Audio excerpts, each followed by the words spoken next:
Hello, and I welcome you all to our program Let's Speak English. අයිබෝවන් මම ඔබ සැම අපේ Let's Speak English වැඩසටහනට සාදරයෙන් පිළිගන්නවා. In this program, I'm going to teach you how to make questions in English. මේ වැඩසටහනින් මම ඔබට උගන්වන්න යන්නේ කොහොමද ඉංග්‍රීසියේ ප්‍රශ්න ගොඩනගා ගන්න කියන එක පිළිබඳවයි. ඉතින් අදත් හොඳින් පාඩමට සවන් දීලා ඉගෙන ගන්න ඉංග්‍රීසි භාෂාවෙන් ප්‍රශ්න ගොඩනැගෙන ආකාරය පිළිබඳව.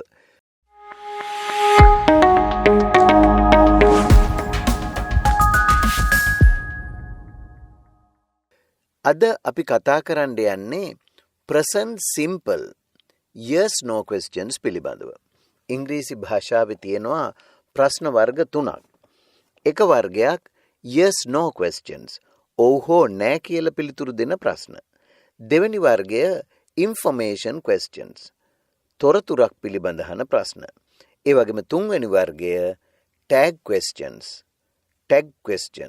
ඒ කියන්නේ නේද නැද්ද කියලා වගේ අගට අහන ප්‍රශ්න. ඉතින් කොහොමටත් අපි මුලින්ම අද පටන් ගන්නේ සරල වර්තමාන කාලයේ ප්‍රශ්න ගොඩනැගෙන ආකාරය පිළිබඳව.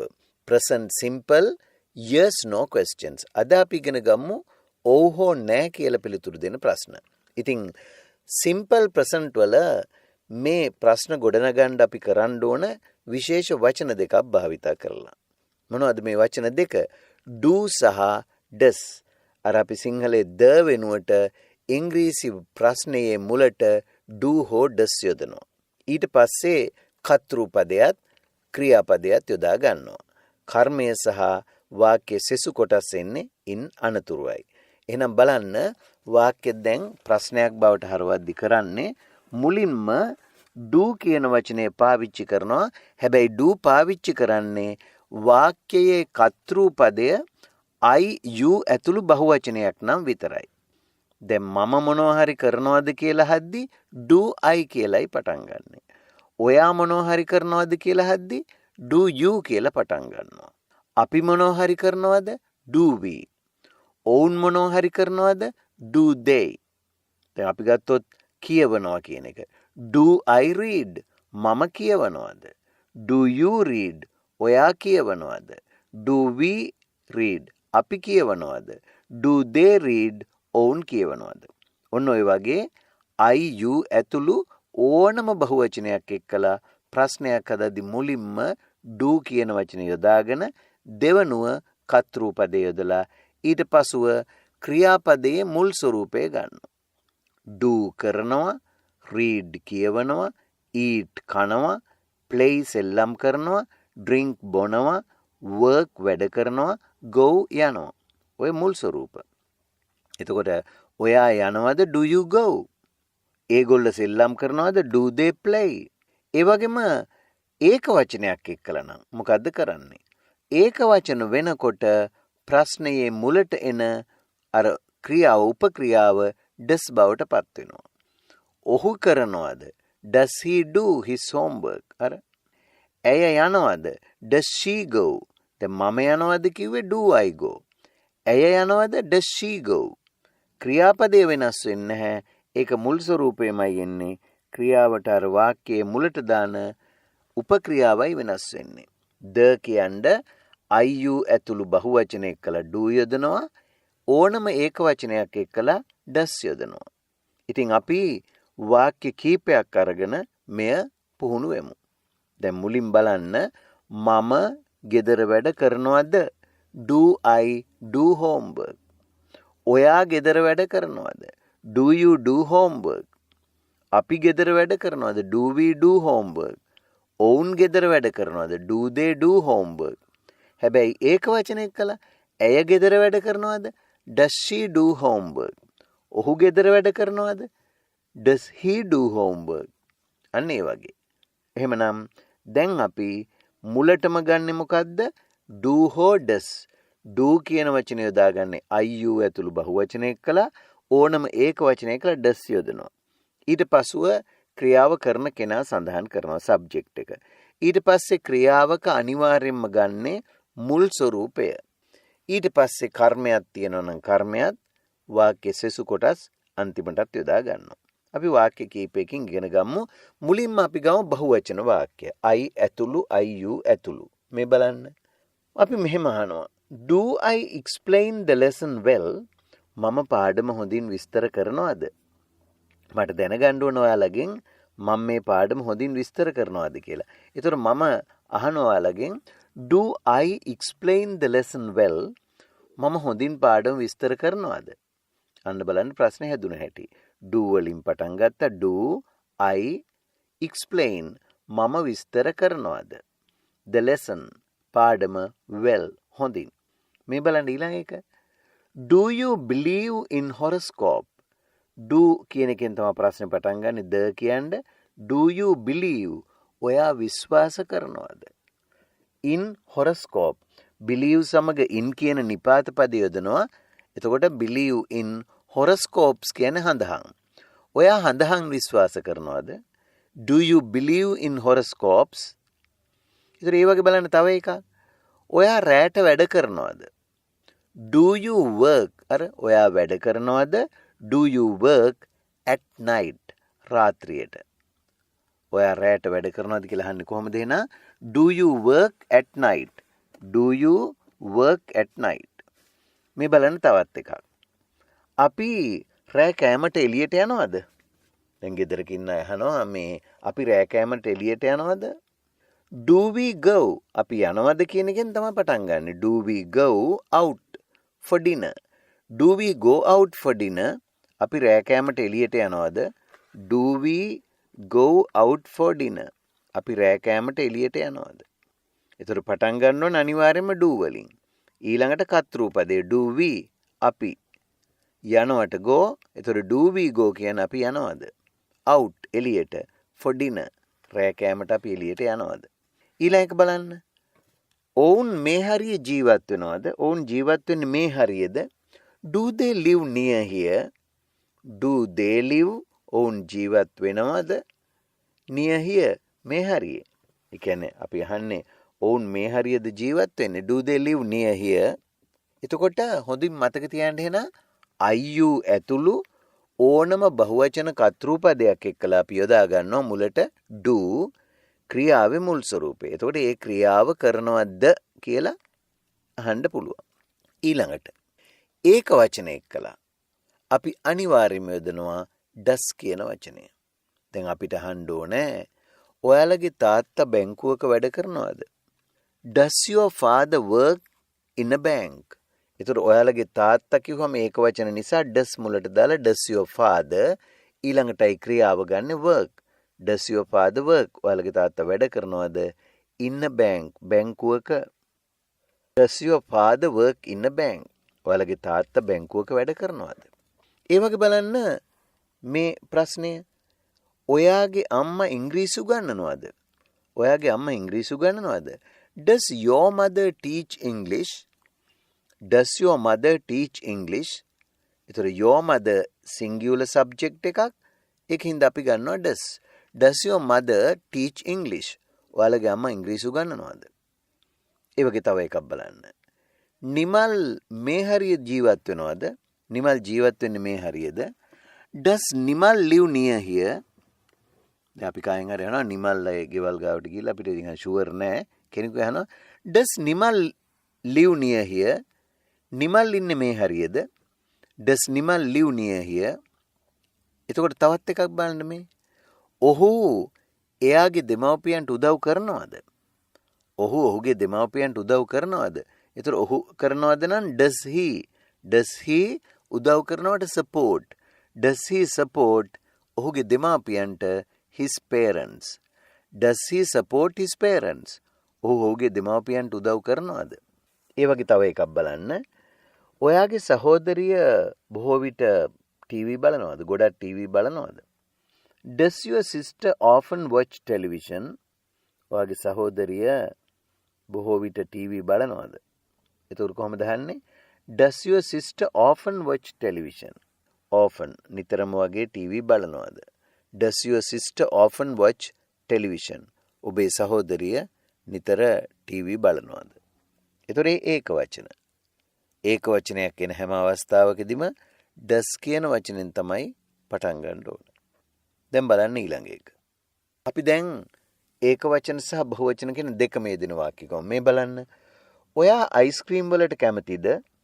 ඒතර කෙනෙකුගෙන් අහනවා. ඔයා අයිස්ක්‍රීම් වලට කැමතිද? Do you like ice cream? Do you like ice cream? ඒතර do වලින් පටන් ගන්නවා ප්‍රශ්නය. Do you like? ඔයා කැමතිද? ඊළඟට කැමති දේ දානවා. ice cream. ඔයා අයිස්ක්‍රීම් වලට කැමතිද? Do you like ice cream? ඒ වගේ බලන්න තව එකක්. ඔයාගේ සහෝදරයා අයිස්ක්‍රීම් වලට කැමතිද? ඔයාගේ සහෝදරයා අයිස්ක්‍රීම් වලට කැමතිද? ඒතර කොහොමද අහන්නේ? Does your brother like ice cream? සහෝදරයා ඒක වචන නිසා දැන් does දානවා. Does your brother like ice cream? ඔයාගේ සහෝදරයා අයිස්ක්‍රීම් වලට කැමතිද? Do you like ice cream? ඔයා අයිස්ක්‍රීම් වලට කැමතිද? Does your brother like ice cream? ඔයාගේ සහෝදරයා අයිස්ක්‍රීම් වලට කැමතිද?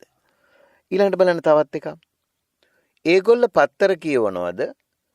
Do they read newspapers? Do they read newspapers? Do they read? ඔවුන් කියවනවද? Newspapers. පුවත්පත්. Do they read newspapers? ඒ වගේ මේ බලන්න තව එකක්. ඔහු ගිටාරය වාදනය කරනවද? එයා ගිටාර් ගහනවද? කොහොමද අහන්නේ? Does he play the guitar? Does he play the guitar? Does he play the guitar කියන්නේ එතකොට ඔහු ගිටාර් එක ගහනවද? Do you like music? ඔයා සංගීතයට කැමතිද? Do you like music? ඔයා සංගීතයට කැමතිද? Do you like? එතකොට ඔයා හින්දා do දැම්ම. Do you like music? හැබැයි එක්කෙනෙක් ගැන නම් වෙන එක්කෙනෙක් ගැන නම් ඇහුවේ you error මොකද්ද කියන්නේ? does එනවා ඒක වචනයක් කළා. Does she like music? ඇය සංගීතයට කැමතිද? Does she like music? ඇය සංගීතයට කැමතිද කියලා අහනවා. දැන් ඊළඟ එක බලන්න. Does that girl speak English well? ඒ ගෑනු ළමයා ඉංග්‍රීසි කතා කරනවද හොඳට? Does that girl speak English well? ඒ ගෑනු ළමයා හොඳට ඉංග්‍රීසි කතා කරනවද? එතකොට does that girl ඒක වචනයක් නිසා does වලින් පටන් ගන්නවා. Does that girl speak? ඒ ගෑනු ළමයා ඉංග්‍රීසි කතා කරනවද? well හොඳින්. Does that girl speak English well? ඒ වගේ බලන්න මේ උදාහරණය. Does the bookshop open on Poe days? පොත්සාප්පුව පොය දවස් වලට ඇරලාද? අරිනවද? එතකොට the bookshop opens කියන්නේ පොත්සාප්පුව අරිනවා. හැබැයි පොත්සාප්පුව අරිනවද පොය දවස් වලට කියලා හද්දී does මුලට දානවා. Does the bookshop open on Poe days? පොය දවස් වලට පොත්සාප්පුව අරිනවද? Does the bookshop open on Poe days? ඊළඟට බලන්න. ඔයා ඔයාගේ රස්සාවට කැමතිද? Do you like your job? Do you like your job? ඔයා ඔයාගේ රස්සාවට කැමතිද? Do you like your job? ඒ වගේ බලන්න තවත් එකක්. Do they go to the cinema very often? ඔවුන් බොහෝ ව්‍යවස්ථාවල චිත්‍රපටියක් බලන්න යනවද? Do they go to the cinema very often? ඔවුන් බොහෝ විට සිනමා ශාලාවට යනවද? සිනමා ශාලාවට යනවද කියන්නේ චිත්‍රපටි බලන්න යනවද? ඊළඟ එක. Does your sister eat meat? ඔයාගේ සහෝදරිය මස් කනවද? Does your sister eat meat? ඔයාගේ සහෝදරිය මස් කනවද? ඊළඟ එක. Does your uncle work in a bank? ඔයාලගේ මාමා බැංකුවකද වැඩ කරන්නේ? Does your uncle work in a bank? ඔයාගේ මාමා බැංකුවක වැඩ කරනවද? Does your uncle work in a bank? Does your uncle work in a bank? ඒතකොට ඔන්න ඔය විදිහට අපි අද ඉගෙන ගත්ත මේ present simple ප්‍රශ්නයක් හැදෙන හැටි මතකයට ගන්න. කොහොමද හැදෙන්නේ? මුලින්ම ප්‍රශ්නය පටන් ගන්නෙ do හෝ does වලින්. ඒ වචන දෙක මතක තියාගන්න. do එහෙම නැත්නම් does does වලින් පටන් ගන්නවා. ඊළඟට දානවා වාක්‍ය කර්තෘ. කවුරු ගැන දහන්නන්නේ? කෙනා ගැන. එතකොට do you තමයි කෙනා. do you. ඊළඟට ගන්නවා ක්‍රියාපදය. හැමතිස්සම ක්‍රියාපදේ ගන්නෙ මොකද්ද? මුල් ස්වරූපය. Do you read? ඔයා කියවනවද? ඊට පස්සේ කියවන දේ කර්මය යොදනවා. Do you read newspapers? ඔයා පුවත්පත් කියවනවද? Do you read newspapers? ඔයා පුවත්පත් කියවනවද? හොඳයි. ඉතින් මේ ඉගෙන ගත්ත වාක්‍ය ක්‍රමය ඔන්න හොඳට මතක තියාගන්න. ඉතින් අද ඉගෙන ගත්තේ අපි සරල වර්තමාන කාල ප්‍රශ්න හැදෙන හැටි. සරල වර්තමාන කාල ප්‍රශ්න හදද්දී do සහ does යොදා ගන්නවා කර්තෘ පදයට මුලින් ක්‍රියාවේ මුල් ස්වරූපය යොදා ගන්නවා. එතකොට ওই විදිහට එහෙනම් ඔන්න මතක තියාගන්න ඉංග්‍රීසි භාෂාවේ present simple ප්‍රශ්න හැදෙන හැටි. අපි අද ඉගෙන ගත්තේ yes no question. ඊළඟ පාඩමේදී අපි ඉගෙන ගමු මේවා කොහොමද information question එකක් විදිහට හදාගන්නේ කියන එක. Learn online English. Small group classes. For Beginners. school children. Office workers. Cambridge TKT for teachers. Call us on 07142473341. Or WhatsApp your detail. Now let's come to the second part of the lesson. දැන් අපි පාඩමේ දෙවැනි කොටසට එමු. In this part, I'm going to teach you listening and speaking. මේ කොටසින් මම ඔබට උගන්වන්න යන්නේ සවන් දීම සහ කතා කිරීම. If you want to speak any language, ඔබට ඕනම භාෂාවක් කතා කරන්න අවශ්‍ය නම් you must first listen to it. ඔබ ප්‍රථමයෙන්ම එයට සවන් දිය යුතුයි. And this is also totally practical. ඒ වගේම මෙය සම්පූර්ණයෙන්ම ප්‍රායෝගික දෙයක්. That means you must practice speaking every day. ඒ කියන්නේ ඔබ දිනපතාම ඉංග්‍රීසි පුහුණු විය යුතුමයි. So, let's start the second part of the program with our tongue twister. ඉතින් අපි අපේ වැඩසටහනේ දෙවෙනි කොටස ආරම්භ කරමු අපේ tongue twister එකකින්. Because this will exercise your pronunciation muscles. මන්ද මෙය ඔබේ උච්චාරණ මාංශ පේශිවලට ව්‍යායාමයක් කරන බැවින්. Our tongue twister today is අද අපේ tongue twister එක තමයි which wristwatches are Swiss wristwatches? Which කොයි wristwatches අත්ඔරලෝසුද are වෙන්නේ Swiss wristwatches? Swiss අත්ඔරලෝසු වෙන්නේ කොයි අත්ඔරලෝසුද? දැන් අත්ඔරලෝසු ගොඩක් තියෙනවා. මේවෙන් කොයි ඒවද Swiss wristwatches වෙන්නේ කියලා. එහෙනම් බලමු. Which wristwatches are Swiss wristwatches?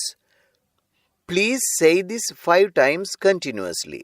කරුණා කරලා මෙය 5 වතාවක් එක දිගට කියවන්න. And practice this every day. මෙය හැමදාම පුහුණු කරන්න.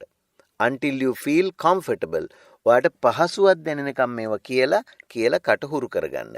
This way you will be able to speak English very well. මේ විදිහට ඔබට ඉතා පහසුවෙන් ඉතා හොඳින් ඉංග්‍රීසි කතා කරන්න හැකි වෙයි. එහෙනම් අපි 5 සැරයක් කියවමු. Which wristwatches are Swiss wristwatches? Which wristwatches are Swiss wristwatches? Which wristwatches are Swiss wristwatches? Which wristwatches are Swiss wristwatches? Which wristwatches are Swiss wristwatches? Now, let's listen to a conversation between two people. දැන් අපි දෙදෙනෙක් අතර ඇතිවෙච්ච සංවාදයකට සවන් දෙමු. මේ සංවාදයනුත් ඉංග්‍රීසි භාෂාව ඉගෙන ගනිමු. විශේෂයෙන්ම ඉංග්‍රීසි කතා කරන්න අවශ්‍ය දේවල්. අපි මුලින්ම සංවාදයට සවන් දෙමු. Excuse me, is there a bank near here? Yes, there's one over there, next to the newsagents. It's opposite the post office. Thanks. And where can I have a cup of tea? There is a restaurant near the bank. Thank you very much. You're welcome. හරි. දැන් බලන්න. Excuse me, is there a bank near here? මේ සමාවෙන්න මේ හරිය බැංකුවක් තියනවද? Excuse me, is there a bank near here? දැන් බලන්න අපි අමුත්තෙකුගෙන් අපි නොදන්න කෙනෙකුට කතා කරද්දි පාරක යද්දි මුලින්ම නිකම් ප්‍රශ්න අහන්නේ excuse me කියලා අහනවා. Excuse me. ඊළඟට අහනවා is there. මේ is there කියන්නේ තියනවද කියන එක. Is there a bank? බැංකුවක් තියනවද? Near here මේ හරියේ. Is there තියනවද a bank බැංකුවක් near here මේ හරිය. එතකොට මේ හරිය බැංකුවක් තියනවද? is there a bank near here? ඔන්න අහන හැටි. ඒතර උත්තරේ දෙන හැටි බලන්න. yes. oh there's one over there. අන්න අර හරිය එකක් තියෙනවා. there is තියෙනවා one එකක් over there. අන්න අර හරිය එකක් තියෙනවා. next to the news agents. අර පත්තර නියෝජිතයට අල්ලපු කඩේ. පත්තර නියෝජිත ආයතනයේ තියෙන්නේ පුවත්පත් ඒජන්සිය. අන්න ඒකට අල්ලපු එකේ තියෙනවා. ඒකට එහා පැත්තේ. yes. oh there is one over there. අන්න අර හරිය එකක් තියෙනවා. next to the news agents. පුවත්පත් ඒජන්සියට එහා පැත්තේ. it is opposite the post office. ඒක තියෙන්නේ තැපැල් කාර්යාලයට විරුද්ධ පැත්තේ. it is opposite. it's opposite the post office. opposite කියන්නේ විරුද්ධ පැත්තේ. it's opposite the post office. ඒක තියෙන්නේ තැපැල් කාර්යාලයට විරුද්ධ පැත්තේ අනිත් පැත්තේ. ඔන්න එහෙනම් නැවතත් කියවලා බලන්න. yes there is one over there next to the news agents. it's opposite the post office. අන්න හරිය එකක් තියෙනවා. පුවත්පත් ඒජන්සියට එහා පැත්තේ. ඒක තියෙන තැපැල් කාර්යාලයට විරුද්ධ පැත්තේ. thanks. and where can I have a cup of tea? ස්තුති. මට තේ එකක් බොන්න පුළුවන් කොහෙන්ද? thanks. ස්තුති. and where can I have a cup of tea? where කොහෙන්ද?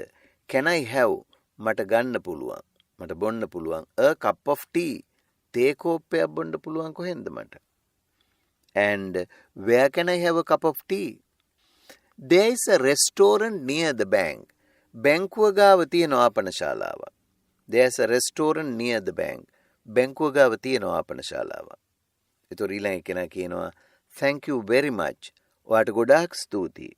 thank you very much. ඔයාට ගොඩාක් ස්තුතියි කියලා කියනවා. හොඳයි. ඉතින් එහෙමනම් අපි නැවත වතාවක් සංවාදයට සවන් දෙමු. Excuse me. Is there a bank near here? Yes, there's one over there, next to the newsagents. It's opposite the post office. Thanks. And where can I have a cup of tea? There is a restaurant near the bank. Thank you very much. You're welcome. හොඳයි ඉතින් එහෙමනම් මම බලාපොරොත්තු වෙන ඔබ අද පාඩමිනුත් වින්දනයක් ලැබුවා එක්කම ඉංග්‍රීසි ටිකක් ඉගෙන ගන්න ඇති කියලා. ඉතින් එහෙමනම් අදත් සමුගන්න මොහොතේ මම ඔබෙන් ඉල්ලා සිටිනවා ඔබ තාමත් මගේ channel එක subscribe කරලා නැත්නම් දැන්මම subscribe කරන්න. ඒ වගේම මේ පාඩමට like එකකුත් දාලා මේ පාඩම් පිළිබඳ ඔබේ අදහස් උදහස් යෝජනා ඒ වගේම චෝදනා වුණත් තිබෙනවා නම් පහළ comments වල දාන්නත් අමතක කරන්න එපා. ඉතින් අපි ලබන සතියේත් යලිත් වතාවක් Let's Speak English වැඩසටහනත් සමග ඔබ හමුවට එන බලාපොරොත්තුවෙන් අදට සමුගන්නවා. Goodbye and good luck.